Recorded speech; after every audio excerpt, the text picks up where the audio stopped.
Tom Downey here for Titans Today. We're taking a look at what I think is going to be the starting lineup for Tennessee, which has undergone what will likely be some significant changes from where things were last season beginning and to where things are now, which makes sense when there is a big old regime change involved there.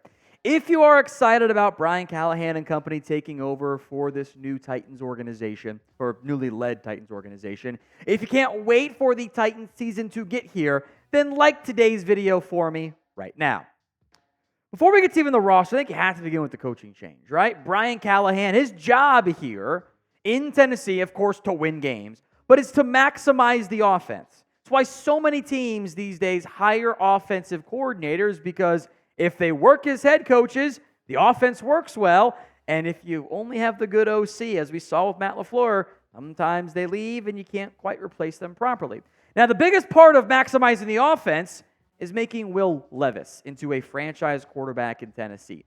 To a certain extent, the wins and losses aren't as important this year, at least, as determining if this man right here, Will Levis, is the franchise quarterback for the Titans.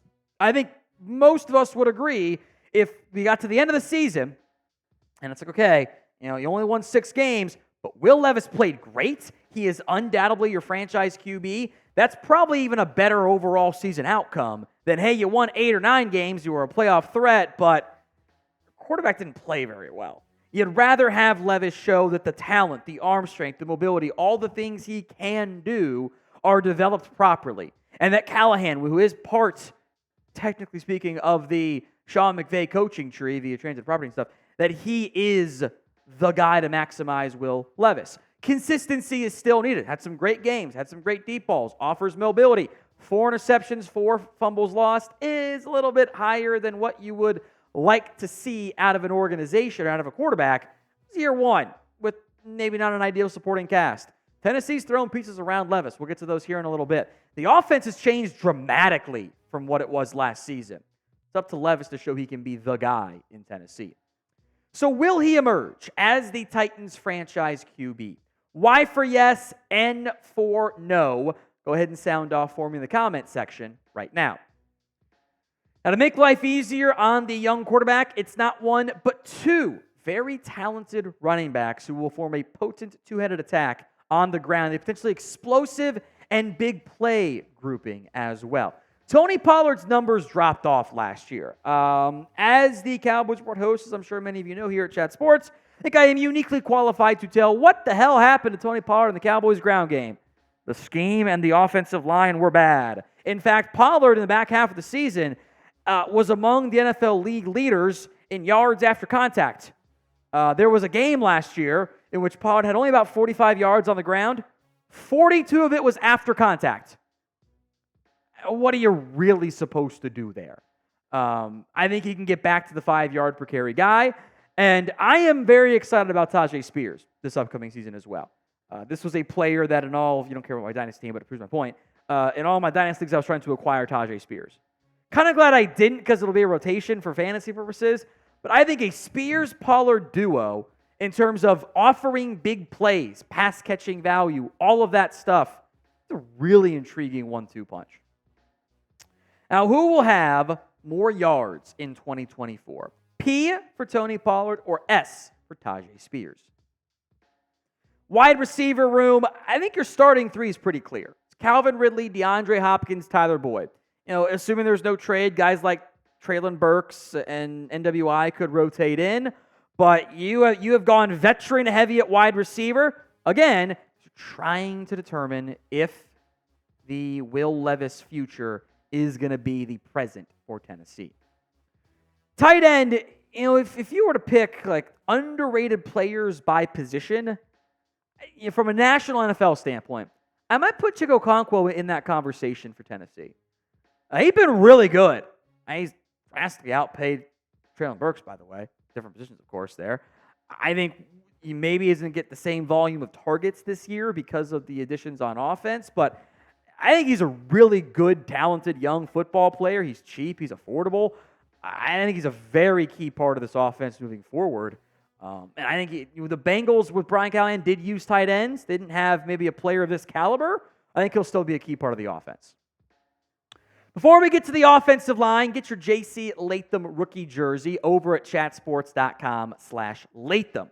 Link will be in the comments section and the description of today's show. That's chatsports.com/Latham. Is the number 55, by the way. Believe it is still in the pre-order stage, which means it's just going to take a while for them to actually ship them out because they got to, find a way to get them all made because you can't really make them until after the pick happens, except, I guess, for Caleb Williams. But chatsports.com/Latham. Link will be in the comments section and the description of today's show. All right, offensive line. The benefit of hiring Brian Callahan is you get the best offensive line coach, his father, Bill Callahan, maybe in NFL history. And this has been some overhaul adjustments made to the offensive line this upcoming season. J.C. Latham sounds like he'll be the left tackle. I would be lying to you if I wasn't a little bit anxious about that. But I do think worst case, put him back on the right side. Give him a chance at left tackle. Because I think in the modern day NFL, he's played left guard, so the footwork is close enough there. Think a guy can play left tackle, probably play right tackle because the passers you face so much there. Peter Skronsky was one of my favorite prospects when he came out. I think Wood Cushenberry gives you stability at center. Left tackle to center, okay. Right guard, right tackle, I don't know.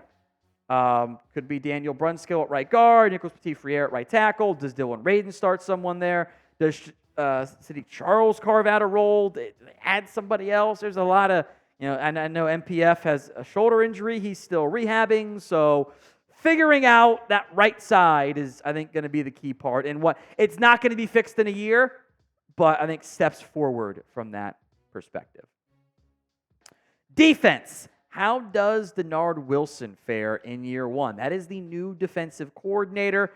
I would guess you're more multiple in your looks up front, or at least are multiple in your looks up front. Because, look, the modern day NFL, 3-4, 4-3, it doesn't really matter anymore.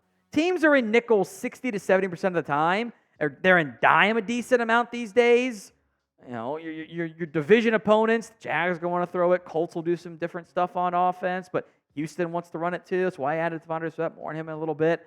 I am very curious what the defensive deployment looks like as, to an extent, offensively, the meta, if you will, is let's run the Shanahan-McVay stuff.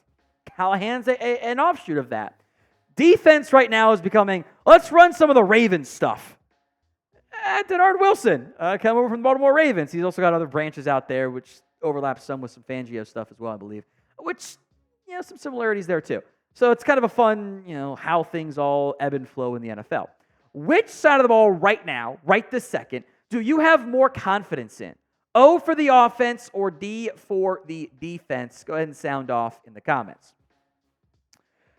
I'll kind of group, to an extent, the interior of the defensive line and the inside linebacking core together. Because as I've mentioned previously, I thought Sweat was taken kind of early, but I see the vision here of you have a superstar defensive lineman in Jeffrey Simmons. Devondre Sweat is not a premier athlete. This is not a Vita Vea, Jordan Davis caliber athlete, but he's a big boy who can help stop the run. I think offers upside as a pass rusher there. I think Sebastian Joseph Day can do some good two-gapping stuff. The job of this defensive lineman group, especially on first and second down, is going to be to keep your athletic linebackers clean. Kenneth Murray, I think there are processing issues sometimes still. Jack Evans has been a nice find relative to where he was added and the investment level made there. Cedric Gray, I'm like, at times I don't think he always sees it if he's not kept clean. Like all my negatives on those guys, I didn't like them as much, and maybe Otis Reese plays a nice role too. Like Murray, Cedric Gray, James Williams, these guys are athletic. They're kind of weak side linebackers. They can run and chase. They can do some blitz stuff. You got to keep them clean. Well, you have Devondre Sweat and Jeffrey Simmons. I see the vision from Tennessee on the defensive side of the ball, and I appreciate that because, frankly, sometimes I don't think it's always a clear vision. We will have, to the best of my ability, knowing there's a lot going on here at Chat Sports, more Titans videos for you guys. Hit that sub button, youtube.com/Titans today. Let's move to the edge rushers, and this is kind of an obvious 1-2 punch, right? It's Harold Landry, who I love. Had a bit of a down 2020 campaign, but the advanced number said he'll bounce back. He'll be fine. Then boom, 12 sacks, 10.5 sacks for a team that wasn't that great. He's a very good football player. Arden Key has kind of settled in quite nicely after a bit of a rough start to his career in, I guess, Oakland at the time with the Raiders. Bounced out of the breakout year with the Niners, does well with Jacksonville, did a good job with Tennessee. As kind of in a way your third get after the quarterback guy behind Jeffrey Simmons and Harold Landry. I like that fit for Key. What I would like to see is a truly viable third pass rusher emerge. I don't frankly know who the favorite should be of that group, but there are options behind Harold Landry and behind Arden Key. I liked a decent amount Caleb Murray coming out of college, but he didn't do much last year. Rashad Weaver didn't do much last year. Caleb Murphy, excuse me. Those guys they weren't big impact types of players. Travis Gibson has had a very weird stuff with him. Let's just leave it at that. So you need to get somebody else in there. And maybe it's Jalen Harrell. Maybe Weaver or Murphy emerge. It's an under the radar, I think, roster spot to watch because got to get more help there. Just depth is needed. Defensive backfield-wise, maybe it's a little bit thin, given we just don't know if you can ever count on Caleb Farley, unfortunately. But L'Jarius Sneed, I think you fixed your cornerback one hole. Boom. There you go. Why draft one again and see if you get unlucky with... I really thought Christian Fulton was going to be good after the second year. He kind of fell apart on me. Avoid Caleb Farley disaster. Just trade for the good one. Chidobe Awuzie, who also knows Brian Callahan from Cincinnati. That's a logical fit. I'm a big Roger McCreary guy. Amani Hooker, Elijah Molden. It's a good starting group. It did not materialize into what I may have said by calling it the best young secondary in the NFL a couple years ago, but, it's okay. Specialists, obviously, if everyone's healthy. Nick Folk, Ryan Stonehouse, Morgan Cox, boom, boom, boom.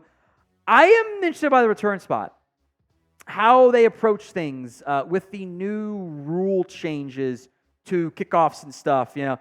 Last year, Eric Guerra was the lead kick return man. I don't know if that's going to be their plan this year. Mason Kinsey, they gave Karis Jackson some on punt returns, Kickoff returns, it was Tyjae Spears. Quan Jackson, the draft pick, he can return kicks. I think that's an under-the-radar kind of camp battle to monitor. So before we go, rate the Titans roster 1 to 100. Go ahead and sound off in the comments.